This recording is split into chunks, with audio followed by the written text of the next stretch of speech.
Bismillah ar-Rahman ar-Rahim. Assalamu alaikum, dear participants. Welcome to this session of textual study of the Quran. Today we will begin a new surah of the Quran, which is Surah Al-Nisa.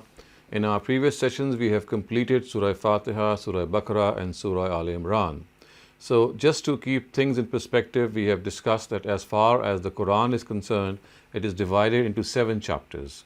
And these chapters, the way they are arranged in the Quran, we know that their culmination is in chapter number 2, which is the next chapter.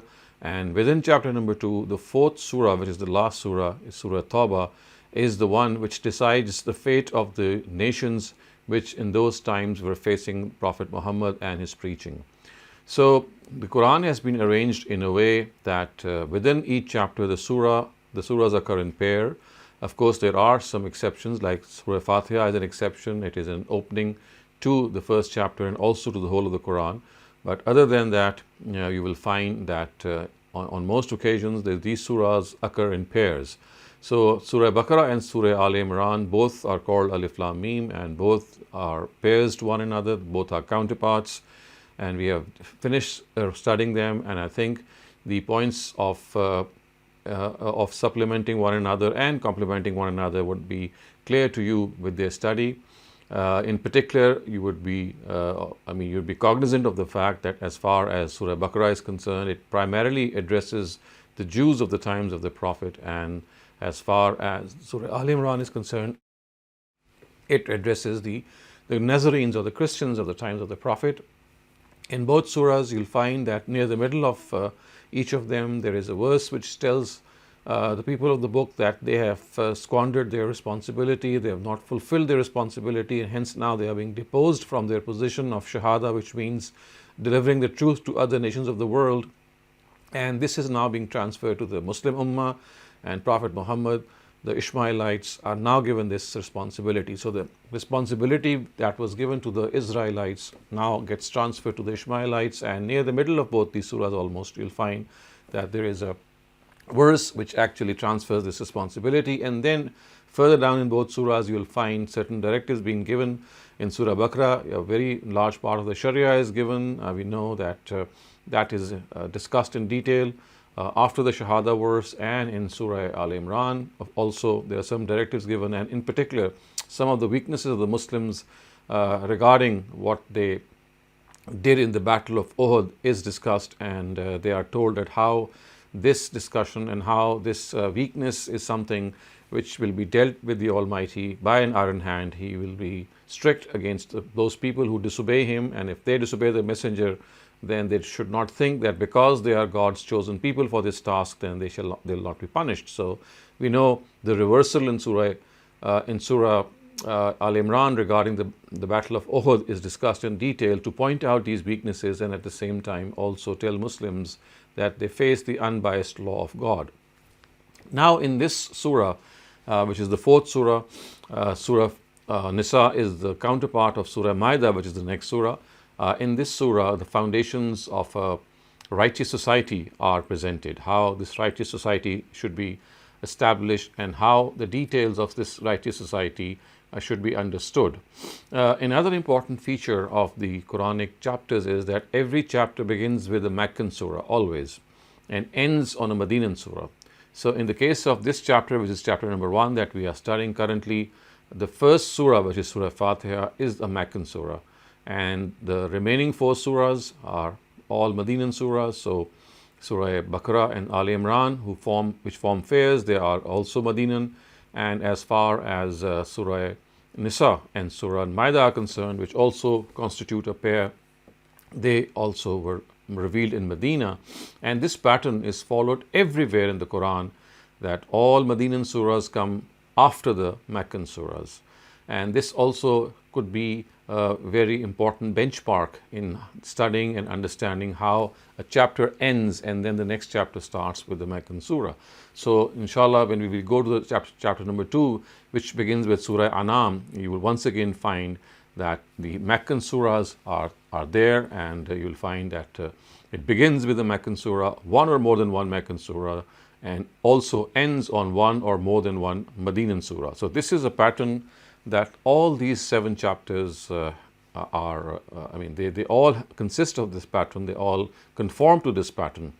So as far as the Quran is concerned, this is a very consistent phenomena within the Quran.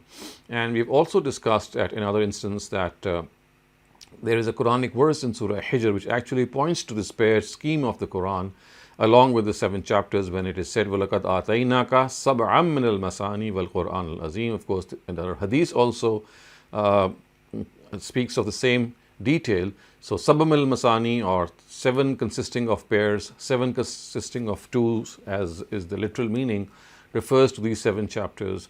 And at the same time, the twos or the pairs is referring to the surah pairs within a chapter. Also, another important detail that might be of interest to note, which we have also referred to earlier, that in each chapter, the arrangement of the surahs is always historical. It is always chronological, which means the surah in one chapter, which is placed first, also was always revealed before the next surah. For example, in the first chapter, the first surah is Surah Fatiha, and the second is Surah Baqarah. So Fatiha was always revealed before Baqarah, and Baqarah was always revealed before Al Imran. So within a chapter, it's not regarding the whole of the Quran, just within a chapter, the arrangement of the surahs is chronological, and this is something to be understood if you would like, as students of the Quran, to go into detail, because if you know the chronology, you'll know that how the progression of the prophetic inzar has actually precipitated within these surahs. So we also have studied this fact when we were looking at the introduction to the Quran, that the topic of the Quran, or the subject matter of the Quran, is that it is a chronicle of Prophet Muhammad's warning delivered to his adversaries, to his opponents, to his people.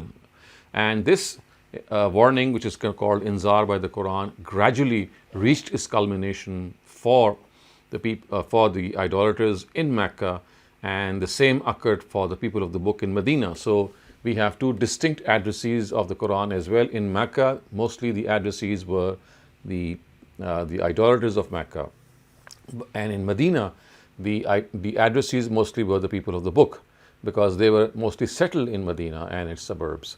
So this is how the Quran is divided, this is how the chapters are divided, this is how each chapter occurs, the surahs within each chapter occurs in pair, and at the same time the chapters themselves have a very meaningful arrangement. And in chapter number 2, we have the culmination of all the chapters. So from 7 to chapter number 2, there is a descending order arrangement in which the Quran actually describes how the prophetic mission prospered and developed in the city of Mecca, and how it culminated in the worldly judgment of the basic addressees of Mecca, who were the idolaters of Mecca, the Quraysh, the Bani Ismail. And in the first chapter, of course, the people of the book are addressed, and we see how this culminates in the second chapter in Surah Tawbah once again, which is the 9th surah and the final surah of that chapter.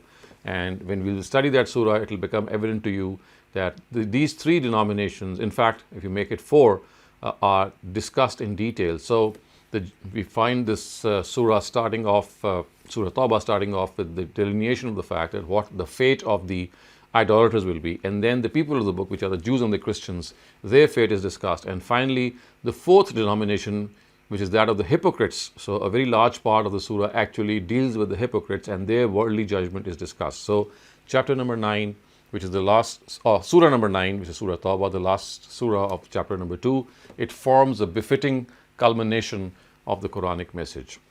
So if we have all these details in mind, we will understand that the Quran is such a beautifully knitted, well-knitted book. It has a very specific target audience. It has a very specific topic that it discusses. And that topic, of course, is that the accountability of people is going to take place in this world when they are the addressees of a messenger, and when in the post-prophetic era, they are not the addressees in a direct way. If they've come after the era of messengers, then their accountability is deferred to the day of judgment. But nevertheless, it shall take place. So with these introductory words, let us now start Surah Nisa. And this surah is now being displayed before you. Its very first verse is of tremendous importance because of the fact that it actually encompasses a whole world of meaning. So it says, يا أيها الناس اتقوا ربكم الذي خلقكم من نفس واحدة وخلق منها زوجها وبث منهما رجالا كثيرا ونساء واتقوا الله الذي تساءلون به والأرحام إن الله كان عليكم رقيبا. O people, have fear of your Lord who created you from a single soul and from its genre created its spouse, and through these two scattered many men and women in the earth. Fear the God whose name you invoke to seek help from one another, and fear breaking relationships. Indeed, God is watching over you. So, the first important thing which is said here is that as far as mankind is concerned, it started off with a single soul, and the mate of that single soul was also made of the same species, which of course refers to Homo sapiens or human beings. They were of the same genre, they were of the same category, they were the same species. And in other words, the point being made here is there is no difference between the two genders, man and woman, as far as their respect is concerned, as far as their honor is concerned, because it is God who made them. And as such, all humankind is the progeny of these two first parents, of course, and we know from the Quran that as far as Adam and Eve are concerned, they are our progenitors, and of course Eve is not mentioned in the Quran the way Adam is mentioned. In fact, she's not mentioned anywhere, but we know from history that, and of course from this verse, that God Almighty created the pair or the counterpart of the original cell or the original species from its own genre. So Adam and Eve are these two progenitors, and we actually are able to understand from this that this is a very comprehensive aspect of the surah. First of all, you see, it is said ittaqu rabbakum, which means that fear losing the love of God. And this verse actually has a very special context and occasion. It means that this world has not come into existence of its own accord. It has been created by God, who is the creator as well as the Lord of all. So you see, it says khalaqakum min nafsin wahida, and it is therefore unseemly for a person to regard this world to be a wandering herd which has no shepherd to attend to and make it a target of his oppression and tyranny. So on the contrary, it is the obligation of every person to adhere to justice and clemency in its affairs. And he should know that God is very powerful and mighty and just. So remember, it says, Inna Allaha kana alaykum raqiba, which means that God is watching over them. He knows what they are doing. And those who oppress His creation will not escape His anger and wrath. And He is watching over everything. And the fact that all mankind is the family of Adam and Eve, it actually tells us that both these creatures, man and woman, they are equal. No one is superior to the other. Whatever their color, caste or creed, also we must understand that all human beings have the same status. So because of the fact that they are born from the same mother and father, not only the mother and father are equal in respect, although they have different genders, but all human beings, all humanity has the same status. All of them are God's creation, and they are children of Adam and Eve. So the relationship with God and with is the same as it is of a family to its head. So its natural requirement is that all should serve and worship the head, which is of course God Himself. And worship here does not mean that we just engage in worship rituals, it also encompasses obedience. Another important thing that has to be understood from this verse is that God has created Eve from the same species as Adam. We just read that from the very text. And for this very reason, we have to understand that a woman is not inferior, mediocre, or a natural sinner, as has been the case with some of the previous scriptures which have regarded women to be of inferior status, and they have been regarded as mediocre and a natural sinner as well. As a human being, a woman is equal in status to a man. Neither can she be divested of her rights by considering her to be inferior and lowly, nor made a target of oppression and injustice by considering her to be weak. So it has to be understood in the utmost sense that both are equal. Also, it is the fear of God and regard for blood relationships that has always remained a motivational force for mutual help and cooperation, because this is what the Quran has said. It says, "Wattaqullaha allazi tasa'aluna bihi wal arham," which means fear the God whose name you invoke to seek help from one another. So it is on the basis of these two that a person appeals for help and he's confronted with some difficulty, whenever he's confronted with difficulty, and since this appeal is based on human nature, in most cases it is very effective. So those who ask for their rights in the name of God and blood relationship often forget that just as it is the right to demand their right on the basis of these relations, it is also their duty to carry out their obligation towards them. So you have a right and you have an obligation to owe. And a person is very vigilant in demanding something in the name of God, but at times he is not willing to discharge the rights which are imposed on him. So we have to understand that this, of course, is not the right behavior. In all such instances, they must not only demand, if they have rights, of course they can demand those rights, but at the same time they must also fulfill the obligation they owe towards that particular relationship. So a very, very important verse with which this surah starts off. And by the way, it might also be of interest to note that this is one of the verses which is recited at the time of the nikah sermon, and the reason once again being its pertinence to the fact that all humankind is one family, and as a family you have to remain knitted together, and we must not regard any of the components of the family, any of the descendants of the family, to be inferior in any way. Next, وَآتُوا الْيَتَامَ أَمْوَالَهُمْ وَلَا تَتَبَدَّلُوا الْخَبِيثَ بِالطَّيِّبِ وَلَا تَأْكُلُوا أَمْوَالَهُمْ إِلَىٰ أَمْوَالِكُمْ. So fear God and give the orphans the wealth which belongs to them, and do not exchange for them their good wealth with your bad wealth, and do not devour their wealth by mixing it with yours, because this is a grievous sin. So the whole verse actually means that the guardians of the orphans should return their wealth to them, and they should not think of devouring it themselves as soon as they reach maturity. They should know that unjustly consuming the wealth of orphans, of course, as is going to come up in the next verse, is like consuming fire in their bellies. So they must not try to swap the poor merchandise and assets from their own good ones. So it has to be understood that if as guardians they are looking after these orphans, and these orphans are, if they are given in their custody, then in no case should they violate this sacred trust consigned to them. And as the Quran says, you must not mix their wealth with your own, and do not exchange their good wealth with your bad wealth in any way. Remember, in those times it was not the currency that was in vogue as much as the assets and merchandise and things in kind. So this is like a warning that is being sounded to the guardians. And the perspective of this verse, of course, is that in the times of this surah, as we will know as it progresses, that in the battles of Badr and battles of Uhud, a lot of Muslims had been martyred.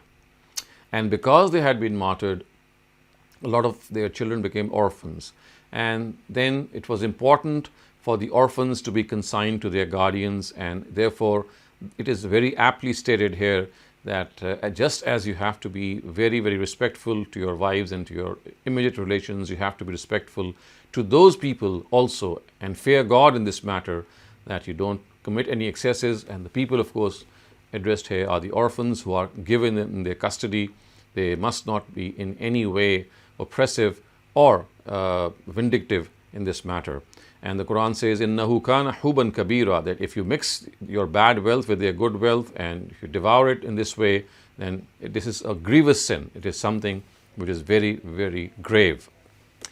And then, of course, a very important verse once again that tells us how and when can we deal in this situation whenever you are faced with wars and when orphans come your way. So it says, وَإِنْ خِفْتُمْ أَلَّا تُقْسِطُوا فِي الْيَتَامَى فَانْكِحُوا مَا طَابَ لَكُم مِّنَ النِّسَاءِ مَثْنَى وَثُلَاثَ وَرُبَاعَ فَإِنْ خِفْتُمْ أَلَّا تَعْدِلُوا فَوَاحِدَةً أَوْ مَا مَلَكَتْ أَيْمَانُكُمْ ذَلِكَ أَدْنَى أَلَّا تَعُولُوا وَآتُوا النِّسَاءَ صَدُقَاتِهِنَّ نِحْلًا فَإِنْ طِبْنَ لَكُمْ عَنْ شَيْءٍ مِّنْهُ نَفْسًا فَكُلُوهُ هَنِيئًا مَرِيئًا.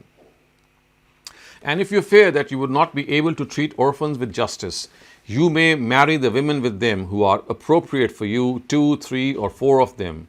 Yet, if you fear that you cannot maintain justice between them, then even in this situation, keep one wife or any slave girls you may own. This is nearer for you to avoid injustice.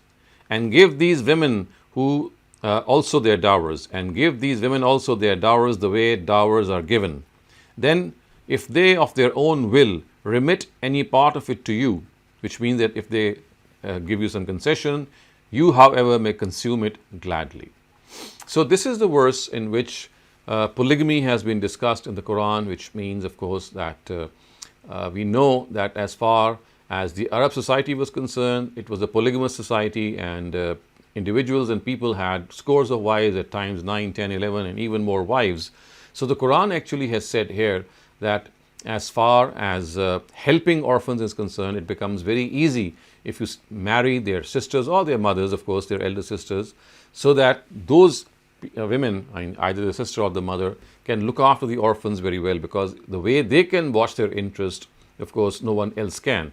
So the Quran gives this suggestion that in order to look after these orphans, if you are willing to marry the women with them, which of course could be their mothers or their elder sisters, then this is something that can be done. But then this should only be done if you are able to deal justly with all the wives. If you are not able to do justly with all the wives, then the Quran says that you should not go beyond one. And also, as far as the number of marriages is concerned, the Quran says you should not go beyond 4, because perhaps God knew human nature, that beyond 4 wives, maintaining justice is virtually out of question. And later in the surah, it's around verse 126 or verse 127 of the same surah, the Quran says that it doesn't actually require you to be in a situation that you have the same amount of affection for all the 4 wives, because this is something which relates to the heart. So justice here does not mean that you equally are inclined or love all the wives in the same way, because that would be against nature. You just cannot have that stability, or so to speak, that you just cannot be inclined in the same way towards all 4 wives in case that happens. The Quran says that's not what the demand of the Almighty is. The demand is that as far as justice is concerned, as far the rights are concerned, they should be equal. So for example, given them equal amount of pocket money or equal amount of time or things which are similar to that is where justice is required. And if this is not possible, then the Quran says that you have to confine yourself to just 1 wife. And again, this is something which is not an encouragement or discouragement in any way, as most people have thought that maybe this is an encouragement for marrying more than 1 wife. It is just a situation in which, because of the fact that wars had broken out and many women had become widows and many children had become orphans, that the Quran has given this directive so that it would be easier for people to maintain and look after the orphans. And also we know that the Prophet himself took lead in this, and he married Hafsa, who was the daughter of Umar Rizala Anhu, and she had become a widow. And he also married Salama, who also had become a widow because of these wars. And it was basically to help them and to also help their children. And one more thing which the Quran has said here is that even for the purpose of marrying these women so that you're going to help the children or their orphans, even in this case, it should not be the situation that you think that dower or meher is not to be given, because a person might think that because this marriage is being conducted to help orphans, so maybe I would be absolved from giving the dower. The Quran says no.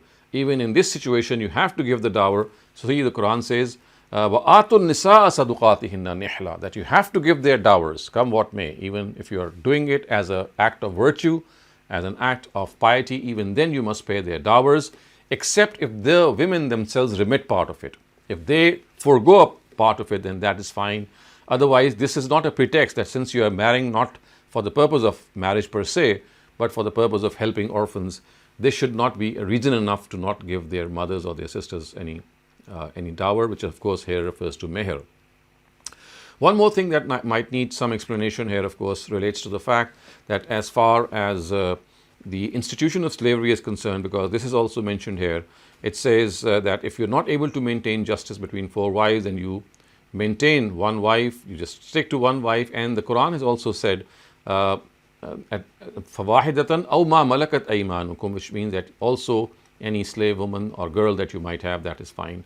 So it is not referring to the fact that they need to marry these slave women. It's just referring to the fact that as far as slave women are concerned, they can maintain a slave woman as long as the institution of slavery was in temporary practice in Arabia. So we have discussed this elsewhere in some of our other series, that as far as the institution of slavery is concerned, gradually it was put an end to by the Quran, and for this a whole movement was started. And right near the end of the Prophet's ministry, it was ordered that every single slave who would like to get his or her emancipation, then it was incumbent upon the masters to set them free. So this was for all those slaves which were living with their own families, with their masters. But as far as new slaves are concerned, we know from the Quran that right after the Battle of Badr, which is the first main formal battle fought between the Muslims and the Kuffar, the Quran immediately put an end to the most important or the most proliferous source of slavery, which were wars. So the Quran said in Surah Muhammad that whenever you capture prisoners of war, you cannot make them slaves. So any induction of new slaves was stopped in this manner. So as far as existing slaves were concerned, they were given a gradual process of liberation and emancipation, and ultimately every single slave who was willing to be set free was set free, and it was during this interim period that slavery was still given protection. So this verse actually is in that interim period. It should not bring any misconception in the minds of the readers that perhaps this is something which is still existing, and if a person has 4 wives or is not able to maintain 4 wives, then he can have 1 wife and slave women as well. So this should not be a cause of any misconception, because slavery is something that was eliminated, or the Quran gave the order of its elimination in the times of the Prophet. وَلَا تُؤْتُوا السُّفَهَاءَ أَمْوَالَكُمُ الَّتِي جَعَلَ اللَّهُ لَكُمْ قِيَامًا وَارْزُقُوهُمْ فِيهَا وَاكْسُوهُمْ وَقُولُوا لَهُمْ قَوْلًا مَعْرُوفًا. And if the orphan is naive and mentally immature as yet, do not give to these immature ones the wealth with which God has entrusted you for your sustenance and support. Indeed, generously feed them and clothe them with its proceeds, and say words of kindness to them. And then وَابْتَلُوا الْيَتَامَى حَتَّى إِذَا بَلَغُوا النِّكَاحَ فَإِنْ آنَسْتُم مِّنْهُمْ رُشْدًا فَادْفَعُوا إِلَيْهِمْ أَمْوَالَهُمْ وَلَا تَأْكُلُوهَا إِسْرَافًا وَبِدَارًا أَن يَكْبَرُوا وَمَنْ كَانَ غَنِيًّا فَلْيَسْتَعْفِفْ وَمَنْ كَانَ فَقِيرًا فَلْيَأْكُلْ بِالْمَعْرُوفِ. And keep evaluating these orphans until they reach marriageable age. Then, if you find them able enough, hand over their wealth to them, and do not devour it by squandering it and consuming it hastily, fearing that they would soon come of age. And the guardian of the orphan who is rich should abstain from his wealth, and he who is poor should benefit from it in lieu of his service. So this set of verses again is addressing the guardians of these orphans, and they are being told that they should keep judging the orphans, keep evaluating them, that until they are immature, mentally immature, they can always keep their wealth with them as a trust. But as soon as they reach marriageable age, which means that they are mentally mature, then they should hand back that wealth that was entrusted to them. And also it is said that they should not consume this wealth greedily and hastily, thinking that because as soon as these orphans will reach mature age, they would have to return this wealth. So in that interim period, it should not be the case that you hastily consume their wealth. And also it is said that if you are maintaining these orphans, then as far as you are concerned, that those custodians or those guardians who are weak or who are poor, the Quran says that you can, because you're looking after these orphans, so therefore you can use their wealth as well to look after them and for your own maintenance. But if you are rich, then you should not take any part of the wealth of the orphans. So that is what the Quran says. وَمَنْ كَانَ غَنِيًّا فَلْيَسْتَعْفِفْ. A person who is rich should abstain from it. And a person who is poor, وَمَنْ كَانَ فَقِيرًا فَلْيَأْكُلْ بِالْمَعْرُوفِ. And a person who is poor, he should benefit from it in lieu of his service. So he is serving the orphans, and in lieu of that, because he is not himself rich enough to support himself or wealthy enough to support himself, so he can benefit from the wealth of the orphan. And then it is said, فَإِذَا دَفَعْتُمْ إِلَيْهِمْ أَمْوَالَهُمْ فَأَشْهِدُوا عَلَيْهِمْ وَكَفَى بِاللَّهِ حَسِيبًا. Then when you hand over their wealth to them, call in witnesses on them. Otherwise, God alone suffices to take account. A very important and a very, very significant guidance which is given at this time is that when you hand back the wealth to the orphans, when you hand them back, remember it is a matter of very grave importance. So you call in witnesses. You call in witnesses and tell them that, look here, I was entrusted with the wealth of this orphan, and now that he or she has become mature enough, mentally mature enough, I am giving back this wealth to him or her, and be my witness to that. So the Quran has made this very, very compulsory. And again, we have to understand that all matters which relate to finances, all economic transactions, the Quran everywhere, wherever these things happen, the Quran has made it a point of deep concern to notify the believers, to advise them that they should not take this lightly, they should write these things down, and as is the case here, that they should call in witnesses that now the wealth that was entrusted to them is being returned back, so that there remains no confusion, and later on it is not the case that any dispute may arise. للرجال نصيب مما ترك الوالدان والأقربون وللنساء نصيب مما ترك الوالدان والأقربون مما قل منه أو كثر نصيبا مفروزا. Men shall have a share in whatever your parents and kinsmen leave, and women shall also have a share in whatever your parents and kinsmen leave, whether this share is little or more, as an ascertained amount, However, when close relatives and orphans or nearby or the needy happen to come by at the time of distribution, give them too a share of it and speak to them in kind words. Those people should fear who would have been very anxious if they had left behind weak children, so they should fear God and speak justly in every matter. So it has to be understood, dear viewers, that the Quran at this juncture is actually telling us that as far as inheritance is concerned, it is something that must be given not only to men but also to women. So the age-old custom in which women were deprived of their inheritance is done away with in a very, very ceremonious manner here. The Quran emphatically says that as far as wealth is concerned, the share in this wealth not only is something that goes to the man but also to the woman. So remember that as far as man is concerned, this was something that always was there, but the Quran has said that it should not be the case in any way that you deprive women of that. And if you deprive women of their share, then this is something which is extremely unseemly. And the Quran says that at the time of this distribution, if there are poor people who chance by, who walk by, then besides distributing this inheritance to people who are the heirs, some part of the wealth must also be given to the poor people who chance by at this time. Because as far as the Quran is concerned, this is an act of kindness.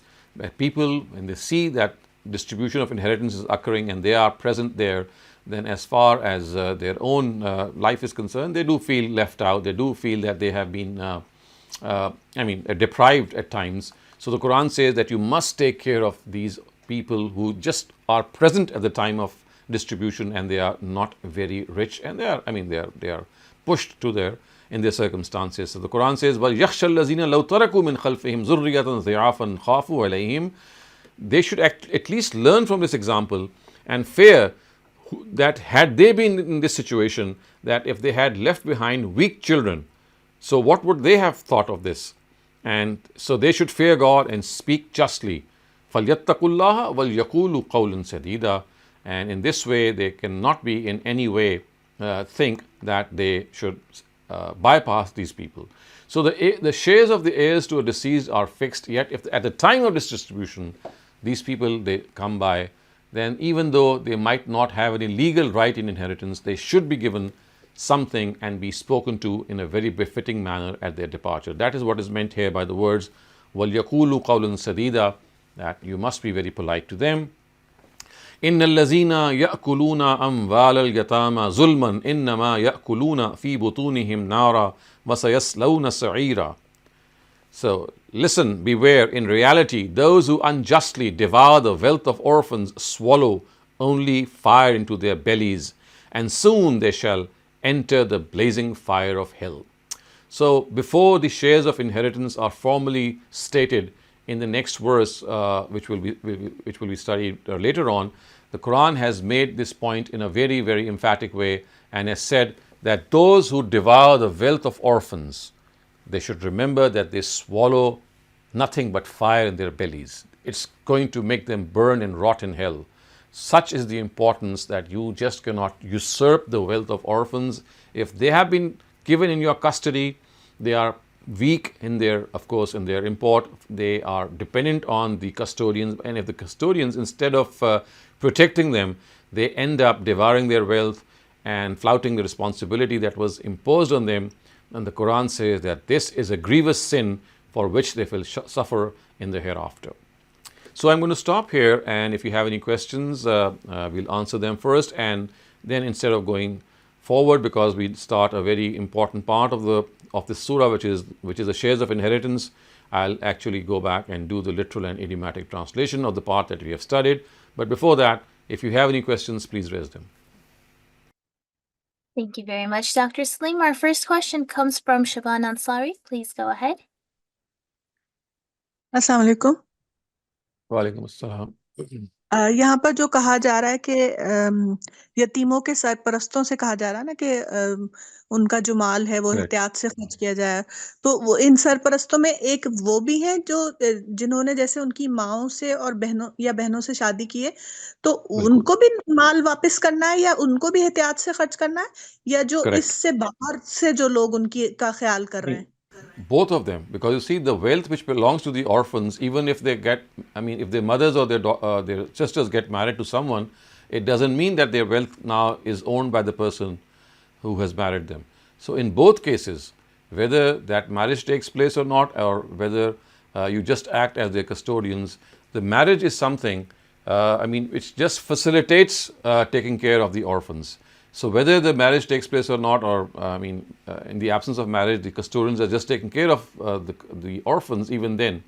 So in the case of marriage and in the case of just taking care of them without marriage, in both situations, the Quran has given the same directive that the wealth actually belongs to the orphans.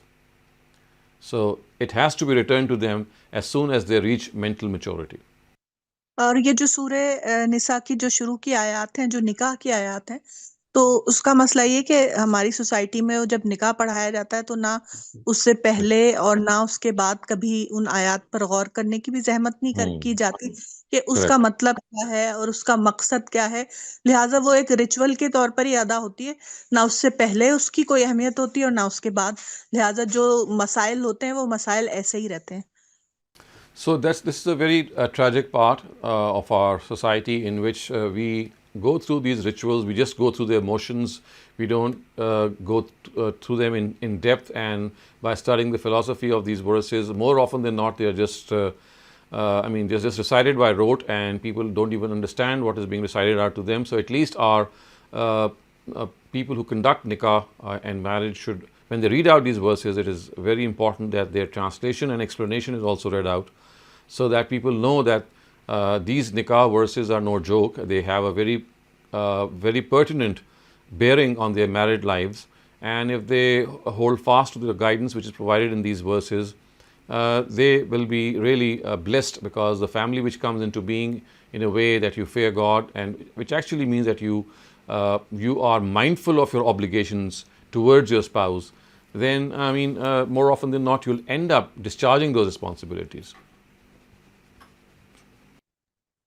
Thank you very much, Dr. Saleem. Ahmed Rasul, please go ahead. Ji, Assalamu alaikum, Dr. Saab. Dr. Saab, my question is that in a situation where somebody has oppressed the orphans and not given them their due share in inheritance, then that person obviously is being reprimanded, and it is said that he is sort of like is going to be punished. What about the children and the offspring of that person? Because that person has not given the money back to the orphans, but his own children are beneficiaries now of that loot and plunder, and but they do not owe that money to the cousins or whatever sort of like close relatives were owed the money. So they are also, although they are beneficiaries of their father's sin, but yet God will not reprimand them. How do you see this situation? So, of course, these are the details that have been left out by the Quran, and we know that as individuals who must adhere to justice, so all this must be dispensed with. And if you think that your father or your mother or some of your elderly relatives have done this mistake, then you should not be a part of that. You should at least try to admonish the parents for that, and moreover, not take your own share from that wealth, because this doesn't belong to you. So the Quran has left out these details because they are understood that as people who adhere to justice, we will not benefit from such money, because this does not belong to us. This is like it's like a robbery that has taken place in broad daylight. You have robbed people of their rightful wealth, and not only robbed people, but you have robbed helpless individuals like orphans who were given in your custody. So anyone else who is a beneficiary, like the parent himself, should also not even touch that wealth. And unless, of course, the child himself or herself is still growing up and not mentally mature. So in that case, maybe, I mean, it does depend on the situation when that child grows up and he gets to know what has happened, and then he should or she should think what is the compensation that should be made of this thing. So it's basically how you can compensate if you are not mature enough in that at that time, and if you are mature enough, then you should not in any way be a beneficiary of that wealth. Thank you. Thank you very much, Dr. Saleem. Shabnam, please go ahead. Thank you Maryam. Sir ये जो हमने आज की आयत के शुरू में पढ़ा कि अल्लाह मियाँ ने ही क्रिएटेड फ्रॉम नफ्स वाहिदा, सर मेरा ख्याल है कि शायद ये कुरान पाक में 2 जगह आया है इस तरह से। तो सर ये हम कहाँ से इन्फर करते हैं कि सेम स्पीशीज से उसका जोड़ा पैदा किया, क्योंकि अल्फाज में ये नहीं आता। तो मैं ये कह रही थी कि ये हम कैसे सोच लिया हमने, क्योंकि गालिबन हदीस में है कि वो पसली से पैदा किया आदम की, और कुरान के अल्फाज में भी वाहिदा है, तो हम इसको कैसे वो ले रहे हैं sir? So first of all, let me comment on the narrative. The narrative itself is derived from the biblical interpretation. So in the Bible, we know that that Eve was created from the rib of Adam, and as such, it gave rise to this notion that Eve was created from Adam. So this is not what the Quran has said. And as far as the Quran is concerned, you can clearly see that there is a parallel verse of the Quran which tells us that as far as women are concerned, they are made from the same genre or the same species. This is verse, if I remember correctly, verse 72 of Surah Nahl, the 16th Surah. It says, جَعَلَ لَكُم مِّنْ أَنفُسِكُمْ أَزْوَاجًا, that He made from your cells your species or your wives. So obviously you cannot translate them to mean that they came into being from your own cells. It only means that they were made from the same species. So it is a very common style of the Arabic language also, when we say that that is made of the same thing. It actually does not always refer to the substance. It also refers to the genre. I mean, we do this translation in our own language as well. But the conclusive thing, as I said, is that if you please look up verse 72 of Surah number 16, Surah Nahl, it clearly says that جَعَلَكُم مِّنْ أَنفُسِكُمْ أَزْوَاجًا وَاللَّهُ جَعَلَ لَكُم مِّنْ أَنفُسِكُمْ أَزْوَاجًا, which means that it is God who has made for you from your own cells your wives. So of course this cannot be translated as these wives have come out of our cells or maybe made from our ribs. It actually means from the same genre, from the same species. So the word anfus here refers to the same species. So that is how we get to know this. And as far as this biblical interpretation is concerned, and of course another hadith is concerned, that has biblical interpretation, of course, again, is due to the fact that we don't have the original. I am pretty sure if we had the original of the Bible or the original words of the Bible with us, we would have clearly translated them in the same sense as we have from the Qurans. So the word Eve was made from the rib of Adam. It seems to be an erroneous translation of the original Hebrew that might have been there. Just as we can see here that if we did not have the Arabic, we would have maybe gotten this confusion that this creature was made, and the word made actually means from something, which means that from the body of the same thing. Whereas we know when we say that we make something from that thing, it also means the substance, it also means the species. So the word from has both meanings. And as I said, if you look at verse 72 of Surah Nahl, you can clearly see that the Quran is referring to the species and not to the physical form. Right, sir. Thank you so much. Thank you very much. Bisma, please go ahead. Assalamu alaikum, Dr. Saleem. So my Walaikum question is that Eve is not mentioned in any of the holy texts, like of the Quran, even later on By name. By by name. name. So just By name. as a mate, she's only mentioned as a Yes. mate. As a mate. Yes. Oh, okay. And why do we call her Eve? It's because she's mentioned in the earlier text in the Torah and the Because Bible. that is correct. In the Okay. Torah, she's called Eve, and that is why Okay. we call her Eve. Okay, thank you. Thank you, Doctor. Thank you very much, Dr. Saleem. I had a question too regarding what you said, that mother and father are equal. Isn't it that mother is like 3 times more prioritized than father? Mm-hmm.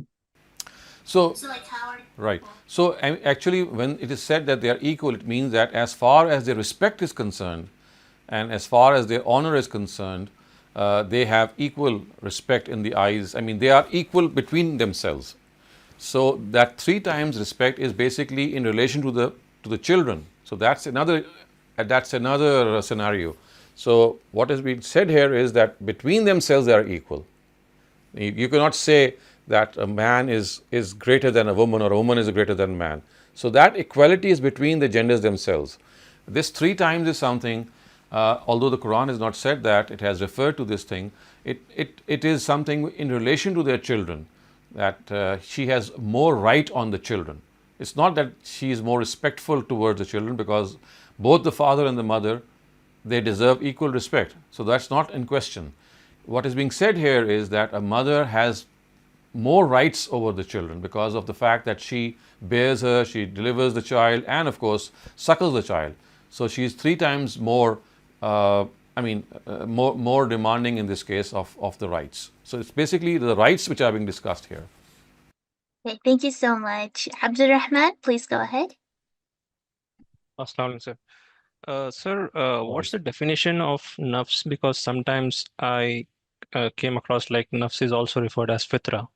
So here, just now, as you were saying, like it's also referred to species. So where we can differ. So the important thing is that the nafs of Arabic is different from the nafs of the Urdu language. The biggest confusion arises because at times 2 words are used in different languages and have different meanings. So in the Urdu language, the word nafs has a different connotation. In the Arabic language, it has a different connotation. So nafs in the Arabic language basically refers to an individual, and at times it also refers to a soul. Wa nafsin wa ma sawaha. It refers to the soul as well. And in the Urdu language, the nafs actually also refers to your base desires, as you can say that your nafs or your internal self whispered bad thoughts into your heart. So in that case, you're using the word nafs as something which is suggesting evil to you. So that is the distinction that you have to make, that in the Arabic language, the word nafs is used for a different meaning, and of course there is some overlap, but primarily in the Urdu language, it is used in a different meaning. So let's start the literal and idiomatic translation of the part that we have done today. These are basically first 9 or 10 verses of this surah. So it starts off by saying, Ya ayyuhan nas, ittaqu rabbakum. So, Ya ayyuha, O you, an-nas, people, ittaqu, fear, rabbakum, rabba, Lord, kum, yours. So, O people, fear your Lord. Allazi, who, khalakakum, created you, khalaka, created, kum, you, who created you, min, from, nafs, soul, wahida, one. So, O mankind, fear your Lord who created you from a single soul. Wa, and khalaka, created, minha, from it, zawjaha, its spouse, zawj, spouse, ha, its, wa, and bassa means scattered, minhuma, from both the husband and wife, from both Adam and Eve. So minhuma is referring to both the genders. Bassa minhuma, and scattered from both rijalan. Rijalan means lots of men, men actually, and kasira means lots. So lots of men. Wa, and nisaa, women. So lots of women. So basically the verse is rijalan kasira wa nisaan kasira. So the word kasira has been suppressed in the second part, and this is a very common style of the Arabic of the Quran. So idiomatically it would be, O mankind, fear your Lord who created you from a single soul and created from it its mate or its spouse, and scattered from both, minhuma, from, min is from, huma is both, rijalan, men, kathira, lots, and women, lots. Of course, referring to the fact that lots of men and lots of women. Wa, and wattaqullah, and fear God. Wattaqullah, fear God. This is something that is a very common theme of the Quran. Allazi, through whom, tasa'alun, you ask for help, bihi, from him.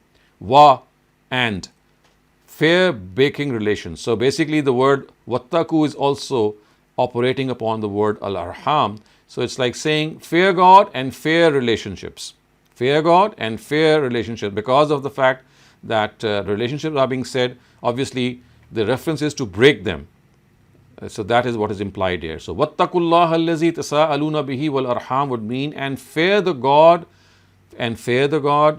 who you invoke, who you call upon to seek help from one another. So tasaaluna bihi would mean you seek help from one another through him. Wal arham, and from breaking relationships, which of course refers to blood relationships. So arham is the plural of rahim, and rahim of course refers to the womb. And we call, in the Arabic language, just as we use the word arham, a similar word for in the English language would be blood relationships, blood relations. All those relations which are which have this connectivity of the blood through them. Inna is indeed. Inna Allah, inna is indeed. Allah is God. Kana is alaykum, over you. Allah is over, kum is you. Raqiba, watchful. So indeed God is over you, watchful. Or idiomatically it would be, and God is indeed watchful over you. So that is how you should translate this verse. And then wa'atul yatama amwalahum, wa, and atu, give. Atu, give. Al yatama, the orphans. So yatama is the plural of yatim. So yatim is the singular and yatama is the plural. So it would be, and give to the orphans. Amwalahum. Amwal is the plural of mal, and mal means wealth. Amwal also means wealth, of course, in plenty. Hum means there. So wa'atul yatama amwalahum would mean, and give the orphans their wealth. Give the orphans their wealth. Wa, and la, not. Tatabaddala. So tatabaddalu actually means exchange. Al khabisa, the evil, bit tayyib, with the good. So do not exchange for them their good wealth with their bad or evil wealth. I mean, you have some bad things or bad merchandise or bad assets, and they have some good. For example, animals, in those times, people would be masters of animals. They would have herds, and you could easily exchange a bad goat for a good goat, or a goat which was sick for a goat which was healthy. So the Quran is saying that this should not be the case, that you exchange their good wealth with your bad wealth. And then it says wa, and la, not. Ta'kulu, devour. Amwalahum, their wealth. Ila, towards. Amwalikum, your wealth. So actually there is this suppression here, which means that some part of the sentence has been suppressed, and because it is understood, so what is meant here is that do not mix your wealth, their wealth, with yours. So which means that do not devour their wealth by mixing their wealth with yours. In other words, by taking their wealth and making it a part of your own wealth, if you consume them, then this is what is not allowed. The Quran says, Innahu kana huban kabira. Inna, indeed, who, this. Kana is hub, sin. Kabira, grave. Indeed, this is a grievous or a grave sin, that you start mixing their wealth with yours, and then you start using it and consuming it. Wa in khiftum, wa and in if khiftum, you fear, and if you fear, Allah, that not, tuqsitu, you will be just, fi, about, al yatama, the orphans. So idiomatically it would be, and if you fear that you will not be able to be just in the matter of the orphans. Wa in khiftum alla tuqsitu fil yatama, that you would not be able to be just in the matter of the orphans. What should you do? Fankihu. Fa is therefore fankihu, marry, ma, what, taba lakum, taba means appropriate, ma taba, that which is appropriate, lakum, for you.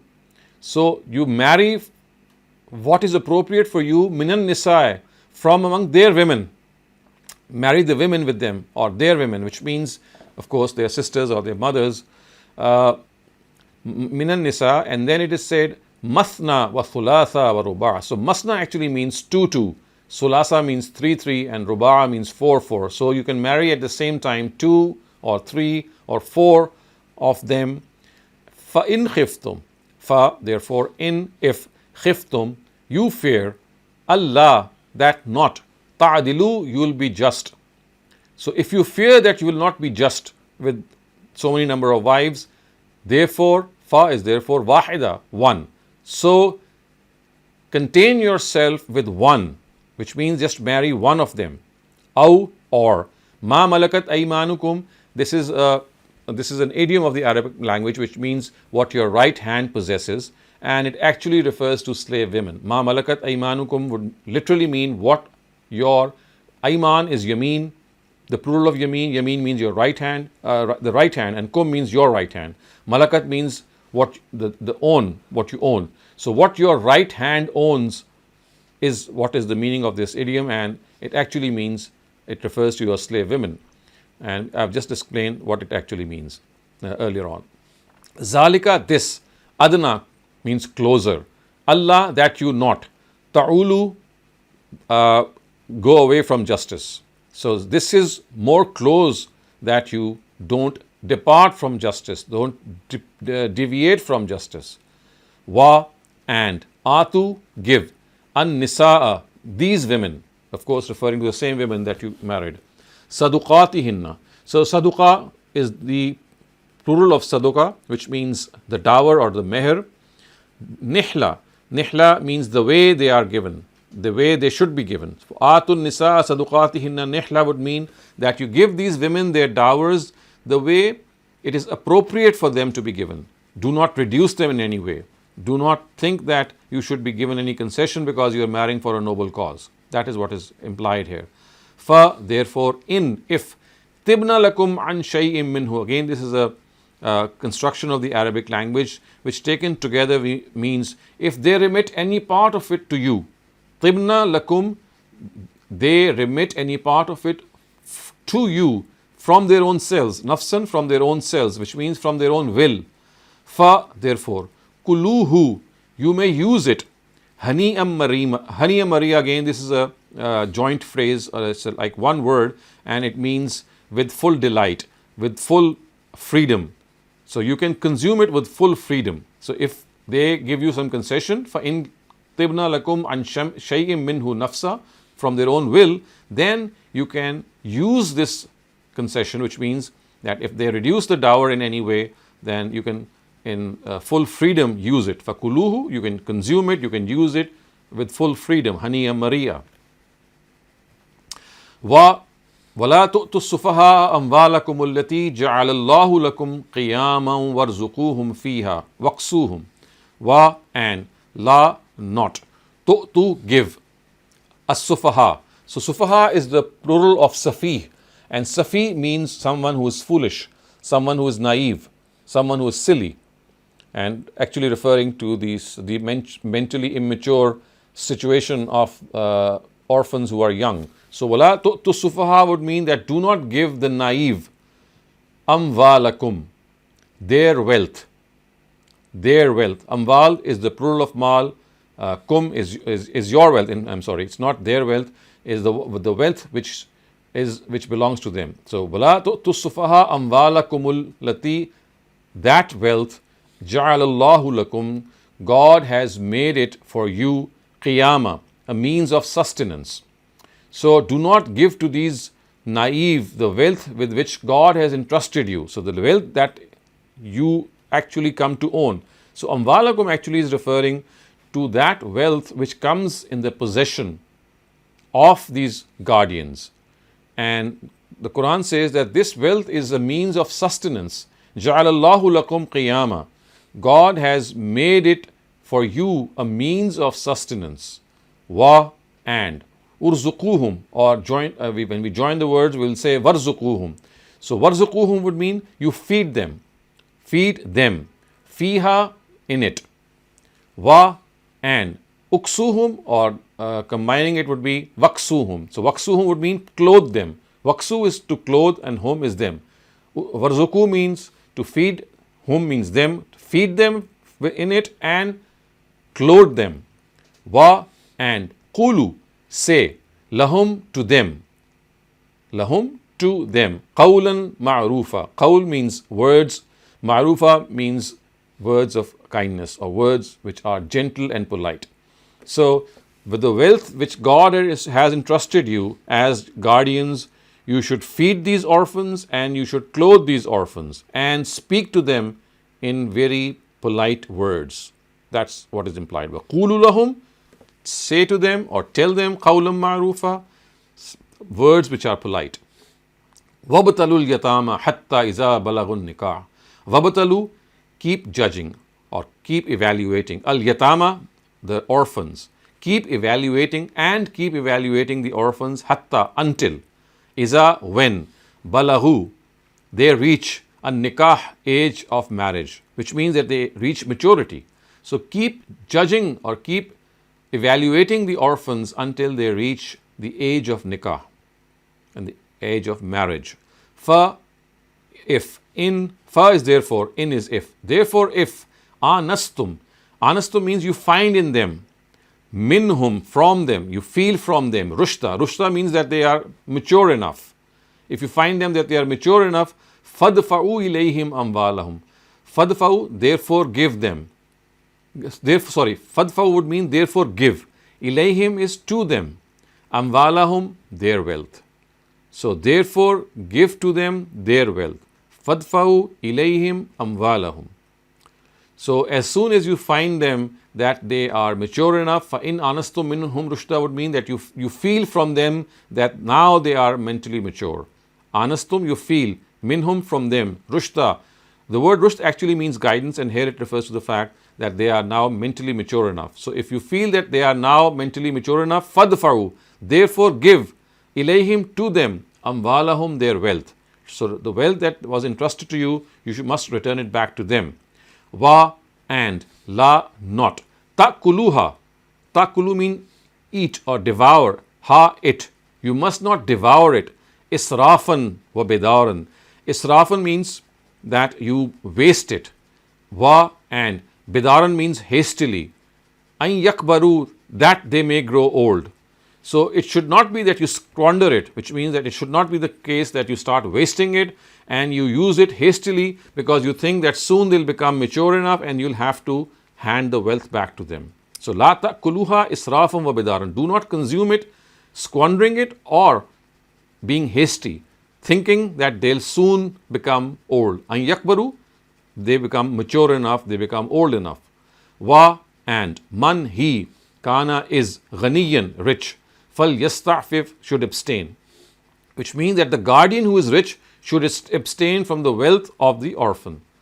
Because he is rich enough to take care of himself, he should not use the sources of the orphan. So the Quran says, man kana ghaniyan fal yasta'fif. He who is rich should abstain. Yasta'fif means to abstain. Wa, and, man, he, kana, is, faqiran, poor. And he who is poor, referring to the fact that the guardian who is poor, fal yakul, therefore, al yakul, consume, bil ma'roof, according to the norms, according to the customs.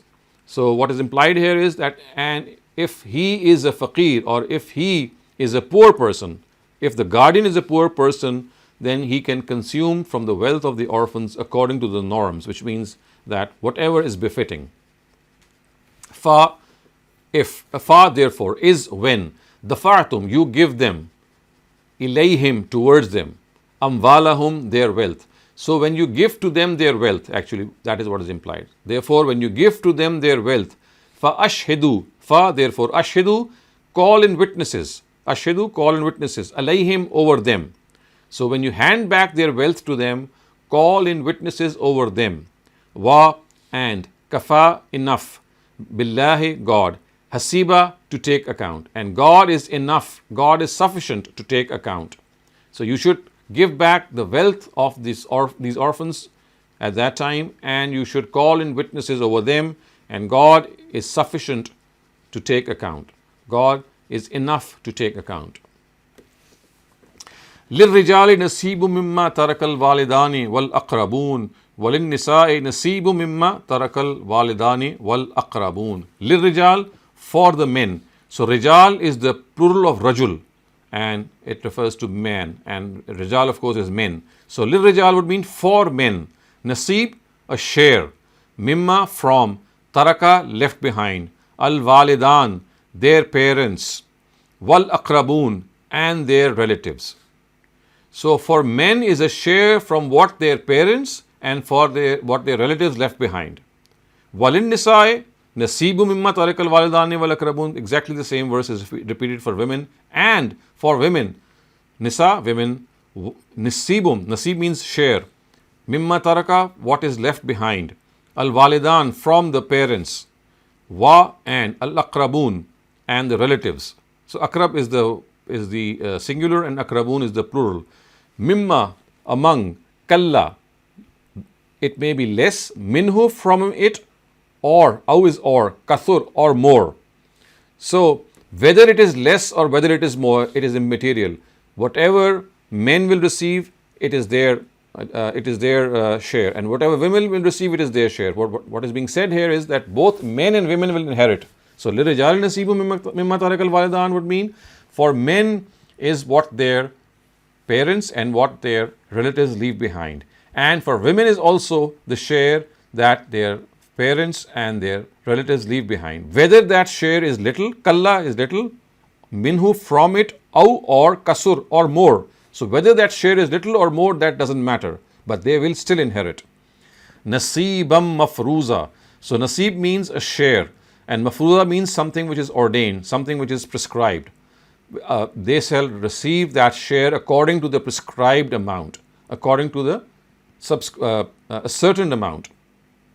Wa, and. Iza, when. Hadara, come. Al-qisma, at the time of distribution of inheritance. Ulul qurba, relatives. Wa, and. Al-yatama, and the orphans. Wa, and the masakin, the plural of miskin, which means the needy. Farzuquhum, so therefore feed them. Minhu, from it. Wa, and. Qulu lahum, speak to them. Qulu, speak. Lahum, to them. Qawlam ma'rufa, in polite words. Qawlam, words. Ma'rufa, polite. So this is that part of this whole passage in which it is said that when at the time of distribution, some relatives or orphans or the miskin or the needy, they happen to come by, they happen to witness this distribution. The Quran says, even though they are not heirs, even though they are not rightful heirs, the Quran still says, farzuquhum minhum, feed them. Farzuquhum, feed them. Minhu, from that wealth. Waqulu lahum, and talk to them in gentle words. Wal yaksha would mean should fear. Allazina, those who. Law taraku, if they leave behind. If they leave, in fact. Min khalfihim, behind them. Law taraku, if they leave. Min khalfihim, behind them. Zurriyatan, children. Zi'afan means who are weak. Khafu alayhim, they would be anxious on them. So what the Quran is telling them, that they should actually fear who would have been very anxious, the very people who have been very anxious, if they themselves have been in a situation that they had left behind weak children. So in fact what is being told is that if these poor and these needy come and chance by at that time, So don't be stingy. Give them also some part of the wealth and feed them and sustain them, even though they are not heirs. And so those people should fear who would have been very anxious. I mean, they themselves would have been very anxious if their own zuriyat, if their own children who are weak would have been present at that time. So khafu alayhim, they would have been very worried about them. فَلْيَتَّقُوا, therefore fear Allah, God. So therefore fear God. وَلْيَقُولُوا, and say qawlan, words, sadida, which is true, which are true or which are just. So fear God and say words which are just. So with this we come to an end to today's passage. We've done the explanation also and the literal translation. So if you have any questions regarding the passage, please raise them, or in the absence of any such questions, we can also take some general questions. Thank you very much, Dr. Saleem. Our first question comes from Imran. Please go ahead. Assalamu alaikum, Dr. Shehzad. Thank you very much Walaikum for assalam. clarification. The question I have is from the third verse where it says, مَتَاعٌ لَكُم مِّنَ النِّسَاءِ مَثْنَى وَالثُّلَاثَ وَالرُّبَاعَ فَإِنْ خِفْتُمْ أَلَّا تَعْدِلُوا فَوَاحِدَةً. Then it says, أَوْ مَلَكَتْ أَيْمَانُكُمْ. So أو ما ملكت أيمانكم. right. Is it that, like, let's say if you fear, of course, you can't maintain justice, then just marry one, or what your right hand possess, which is the slave. So that means if you can't take care of 4 wives, you marry one, or you marry slave girls. So that's what I'm trying to. The slave girls are yes. So that's not implied here. The word marriage is not implied here. What is said here is that if you don't marry, if you're not able to marry more than one wife, you're not able to do justice with more than one wife, then you stick to one wife and you stick to the slave women that you already have. So the word marriage is confined to women who are free. For slave women, there was no concept of marriage with them. Slave women were not married in this sense, of course. So for them, it is being said that for your own comfort and for your own, your normal upkeep, you should stick to the slave women that you already have and marry women 4, 3, 2, or if that is not possible, you're not able to maintain justice, then stick to one woman. So the word marriage does not extend to slave women. I see. And there is no limit to how many slave women at that time. At that time, when the interim period in which slavery was being abolished, remember, it was given protection. So no new slave was to be made. Remember that. So as soon as the Battle of Badr took place, we had those verses of the Quran which forbade any new slave being inducted anywhere. It was said that you have to release all prisoners of war. So remember, the biggest source of slavery was these wars. So in these wars, free people would be caught and they would be made into prisoners, and these prisoners would then be made into slaves. So the Quran at the very outset said that no new slave will be made. Now the question was that existing slaves, what should be done about them? So for them, we've discussed a number of times that the Quran launched a very gradual program of their liberation. So this verse is actually referring to the slaves that already existed in households. I see. So basically means if you can't maintain justice, then marry only one. And keep the slave women that you have. Then why does it come as aw ma malakat aymanukum? That would be like, I mean, referring to the fact that because of the fact that if you have slave women with you, then this doesn't imply that you have to marry them. You already have them in your possession. And if you have them already in your possession, then remember they still belong to you, and you can still benefit from them in a sexual way. So that is something, I mean, grammatically there is a possibility, and there are people who do believe that the word marriage extends to slave women also. But the thing which actually stops this, of course, is that if you think that the word khiftum, Allah ta'dilu, is actually referring to the marriage between free women. So slave women are not even under discussion here. I mean, you remember, فَإِنْ خِفْتُمْ is referring to free women. So it has to stop with them. Slave women is like a new entity, and marriage with them is not even being discussed. Marriage is discussed in relation to justice between wives. So there's no nothing.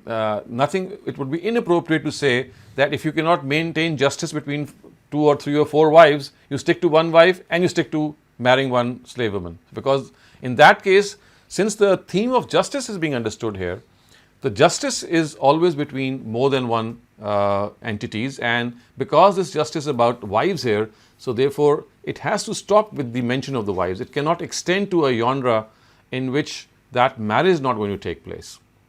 I see. Okay, thank you. Jazakumullah khair.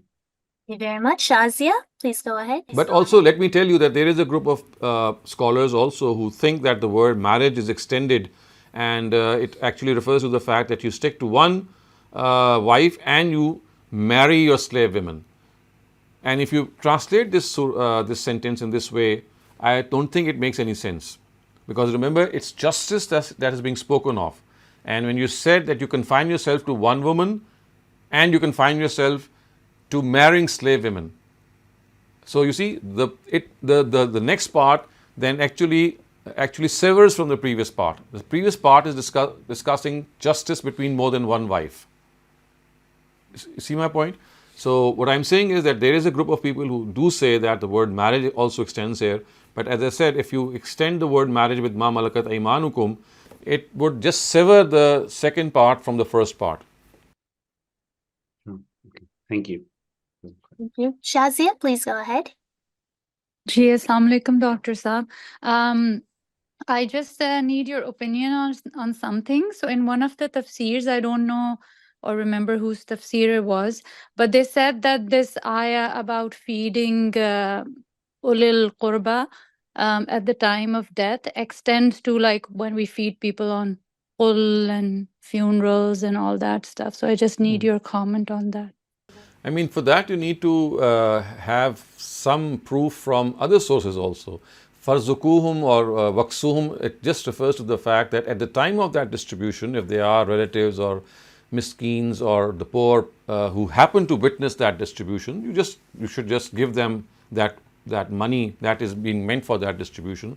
How can that include money or food which is being given for the purpose of praising the reward or passing on the reward of reading the Quran to the dear departed? This would take a lot of juggling of the Arabic language. The Quran is just telling us that when at the time of distribution there are poor people present who are witnessing that distribution, because remember, in that society and even today at times it happens that when you are doing some oddball thing, you're conducting a certain thing, there could be onlookers. So the Quran is just saying that if these are onlookers and they see wealth being given to people and they are also in need, so do not forget them.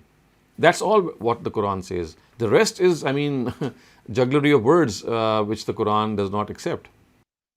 Yeah, so I just wanted to ask, do you know, because of course you know a lot more about the Sunnah, so what do we have exactly like at the time of death when the companions or somebody passed away?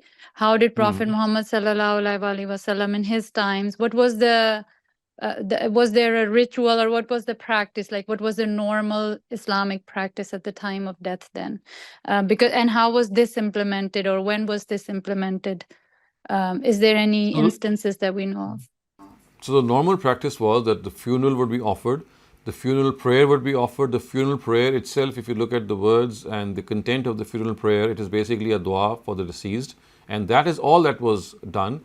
And for the rest of the life, the Prophet would pray for their forgiveness, and he would urge their heirs and their relatives to also pray for their forgiveness. So what we can do after our dear departed is to pray for their forgiveness. And also one thing that we might also understand here is that if our parents, for example, they have been instrumental in doing our tarbiyah, in educating us, in grooming us, so every act of goodness that emanates from us and which was the result of our parental grooming, so of course we'll get the reward of that act, but our parents will also be rewarded. In fact, anyone who had a share in our grooming, and as a result of that grooming we did some good or virtuous act, so every time we do that act, of course we will be rewarded, but because they had a share in our grooming, so they will also be indirectly rewarded. So I think two things can be done. One, you should continue to pray for parents or for our dear departed, for their forgiveness and for their well-being in the hereafter. And secondly, whatever things that you learn from them with whatever good things you learn from them, you keep practicing them, so that every time you practice them, they are also rewarded for what they did for you. Thank you very much, Dr. Saleem. Shaban Ansari, please go ahead. Doctor साहब जैसे ये गुनाह के लिए कई लफ्ज इस्तेमाल होते हैं कुरान में आ रहे हैं, तो जैसे इस्म है और भी मुख्तलिफ आते हैं, इस खास जगह पे जो है वो हुबन कबीरा आ रहा है, तो हुब कोई खास स्पेशल लफ्ज है जो Hub is also, जगह पर आया it's a synonym. I mean, it's the same as sayyi'ah, is the same as, I mean, the word, it has a number of, I mean, ism is also one word, sayyi'ah is another word, hub is another word. So these are all synonyms. तो ये hub जो है मुझे लगता है जैसे इसी एक जगह पे आया है मखसूस, और जगह पे नहीं आता ये. Well, that we need to check. I also don't remember any other place mentioning this word. But of course, we can look up a Quranic dictionary to find out whether this has been used again. But yes, to the best of my memory, if my memory serves me right, I also think that this is the only instance in which this word has been used. But we need to double check. Okay, thank you. Benazir Amir, please go ahead. Nice. Assalamu alaikum. So, sir, Walaikum when salam. you mentioned this ayat of polygamy, right? If we see through the lens of Nazm, the topic being discussed here is about the yatama and the widows. This is after this war, right? So, Correct. if we look at this ayah only in this context, then it is the polygamy is only allowed in conditions where you're supposed to take care of someone's mal and you're trying to support a yatim or a widow, and no other condition should be applied there. And if somebody who's not believing in the concept of nazm and taking the ayah just as this ayat, then polygamy is under the condition of you doing justice to all of them. So there's a huge divide there. So, yeah, I mean, as far as the coherence of the Quran is concerned, as far as the nazm of the Quran is concerned, it is just telling us that polygamy is something that was already in vogue in Arabia. It's not that for the first time that the Quran is giving us an order and telling us that you have to marry more than one wife, and prior to that, this was not the case. So, polygamy was already a custom in Arabia. It was already rampant in Arabia before the advent of Islam. So all that the Quran is telling us, that you marry for various reasons. I mean, people used to marry for various reasons. The Quran is telling us that one reason for marriage could also be for these widows and for these orphans. So why I say this? I say this because had this been the first time, had this been the case that there was no polygamy in Arabia, and it was for the first time that the Quran was giving this directive, then what you are saying is would have been absolutely correct. But because of the fact that polygamy was already in vogue in Arabia, so now what the Quran is telling us is that you marry for various reasons. So besides other reasons, another reason for which you could marry or which you should marry is to look after these orphans also. Okay, so this can be one reason, but people can marry for other reasons as well. For other reasons as well, yes. As long as they are able to maintain justice between their wives, and also they should not exceed 4. Okay, thank you. Thank you. Bisma, please go ahead. So, Dr. Saleem, just expanding on this question, I'm just trying to understand this. From whatever I've learned so far from trying to understand the Quran with you, it seems that it's based on the fitra of humans. Whatever laws are given in the Quran, it definitely is based on how we're going to act. So God is trying to tell us this is the correct way to act, and this is how you control the beast in yourself. But it seems as far as polygamy goes, God is kind of giving men he kind of is saying that men by nature can't be polygamous and women can be. That's why women marry once, and men are told that as long as they do justice, as far as financial justice is concerned, with the wives that they have, they can also have a favorite if they have 4 wives. But they are allowed to marry 4 times because is it a man's nature, and this I'm talking in the context of man-woman, to not be polygamous by nature, and that's why he's allowed to marry 4 times? Is that my correct understanding, or am I wrong? No, that's not the correct understanding. Actually, if you look at this from the perspective of the fact that a family unit, the Quran says that there is to be one head of the family. It could have been the woman, it could have been the husband, the wife or the husband. So for various reasons that we are not discussed at the moment, but we've discussed elsewhere, the Quran says that the husband has to be the head of the family. So you could just have had one head of the family if that was the case. Otherwise, if women were to be allowed to have more than one husband, then they would be living under 3 or 4 or 2 heads, which is virtually unnatural also and impossible also. However, if women were to be regarded as the head of the family, if that was the case, then of course they would have been allowed to marry 4 men, because now the chain of command is that now one single woman is the head of the family, and below her she has a number of people or more than one who are answerable to us in case of a dispute. So the reason here is that it's not by nature men are sexually more active or less active. It's not anything to do with the sexual desire, as many people have understood from this verse. It is just a case in which for any reason a person might marry, but because in a family setup, a husband is the head of the family. So a head can have people who are subservient to him, so to speak, not in the sense that we speak the word subservient, but in the sense that there is one head. So that is why women, more than one women are allowed to a man. Had this not been the case, then imagine that a woman would be marrying more than one husbands, and at the same time she would be answerable, or in many cases, whenever there would be an issue of compliance, she would have been under a number of heads. It would be like having a number of CEOs of a company in which below which you are answerable. So this would be an unnatural phenomenon. So that is why, because there has to be one head, the Quran actually gave this directive, I would say. But then, Dr. Saleem, the outcome of that is, regardless of, yes, as you said correctly, one head of the family, that absolutely makes sense. But the byproduct of that is still that a man seems to be forgiven for keeping 4 wives as long as he's materially just to them, and he's able to act like a head of the family for all 4 households with children in it. And he also gets to have the physical relationship with those 4 women, but he can still have a favorite, in the 4, because yes, people have feelings, and people, that is how we are made.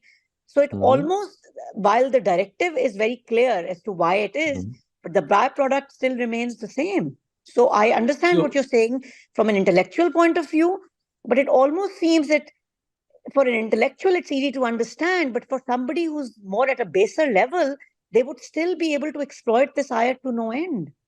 Exploitation is one thing that can happen at any level regarding so many other verses, like divorce, like marriage, like inheritance. If a person becomes, if his intention is not pure, then this can be the result in many other directives. But you see, just as you think that it could be a case of one wife becoming a favorite of the husband and similarly enjoying more not rights, but maybe more emotional attention. Remember, it's no easier task to maintain 4 wives in spite of having inclination towards one of them. So although on the one hand he might have this affection towards himself, but on the other hand, the amount of responsibility, the amount of obligation that he would carry on his shoulders would it might be far more than the affection that he might have for a single wife. So I think if you weigh them, I would still think that the obligation is much more than perhaps the benefit that he might draw from a favorite wife. Yes. Thank you, Dr. Saleem. Thank you very much. We have time for one last question. Abdurrahman, please go ahead. Sir, my question is regarding to the properties of orphans, especially within the context of donations given to madrasas. Here in a non-Muslim country, where there is no independent checks and balances, and somebody who's giving a donation and the madrasa advertising as we are housing this many orphans and we are taking care of them, but then again they are taking salaries from that same donations. So should we give donations to such madrasas? Is it justifiable? Because we don't know how they are using. Their intentions might be good or might not be good, because we don't have an independent verification source. So what to do in such cases? You see, this is something that is a challenge to everyone in many countries to be able to verify if the person who is asking for the money is actually in need or not. That needs independent verification. It needs transparency and auditing of accounts. And there are many schools and seminaries who display their accounts on their websites, etc. So if you find one such school or seminary, maybe that's more reliable. But other than that, even if they are drawing salaries from their madrasa or their seminary, I think it's quite natural, because if they are teaching there in any way, then they are like earning their bread and butter from that place. So that should not be any cause of worry, as long as the accounts and the whole donation process is transparent. So I think this is not just the case with madrasas, this is the case with any charity that you might be doing. So there are so many charitable works, there are orphanages, there are auspices, there are old homes, convalescence homes. So these are all areas that you give charity to. So I think it's more a question of verifying them and seeing what their credibility in the society is, so that you can trust them. So that should be done independently. Otherwise, there should not be any cause of concern that they are earning out of this, because they should, because remember, their finances and their livelihood depends on that seminary. But again, as I said, there is always a board of governors or some committee which is taking care of the madrasa or the seminary. So it's just a question of just verifying and being sure that the money is being put to proper use. Sir, in case if a madrasa, we come across news that one specific children or one child was not treated properly, he was manhandled, he was oppressed, beaten, and also we came to know that the internal board is corrupt. So it's not advisable to go ahead and give donations to them because of single one or two cases. This is again a call that is difficult to be made outside of the whole situation. You need to go and see what's happening. Maybe in spite of this situation, you think that they are still deserving, and because of the fact that a couple of children have been maltreated, you should not at least take away the share of other people. This could be one way of looking at things, and the other way could be that because you don't trust these people and you think that if there are 2 instances that have happened, maybe there will be more happenings as well. So basically, I think you should trust your gut feeling and also confer with other people who are donating and see how things are, and at the same time also ask these people who have done this thing that they should actually publicly apologize, and ask them that what are the remedies that they are doing. So it all depends how they behave in response to your complaint. Maybe when you complain to them, they realize, and maybe they don't. So maybe it is the outcome of your complaint that should make you decide what to do. Thank you so much, Dr. Saleem. Thank you very much, Dr. Saleem. We're all out of time, but we just got one more raised hand. Do you have extra time? Okay. Yeah, please go ahead. Shazia, please go ahead, and this will be our actual last question. Gee, sorry, Dr. Saab, for taking up time. It's just that when my children ask about why men can have 4 wives and women can only have 1 husband, the way I explain it is that the reason Allah created man and woman to marry was to have children, to have families, so that the husband is accountable or the father is accountable for the children. So if a man has 4 wives, we still know who the father is, and the father is responsible for the children. But if a woman has 4 husbands or 4 men, obviously we don't know who the father of the child is, so we don't know who's accountable, and the family unit is broken. Am I wrong? Or so you see, this is not an accurate. This is not the right reasoning, because you see today with the coming of the DNA tests, it's easily. We can easily find out who the father is, and DNA testing will always be very easy for any family to find out who the actual father is. So this is not the actual reason which the Quran is given. So I think again it would be challenged also, because if you do a DNA test, the wife would be able to tell us that which is the father of that particular child that she is carrying. And so this is not the reason. The actual reason is the one that I tried to explain earlier on. Yeah. That it is the head. So that's an unreasonable reasoning. That is maybe something we used to do in the past, but it cannot hold. No, it no longer can hold. Thank you, Jazakallah.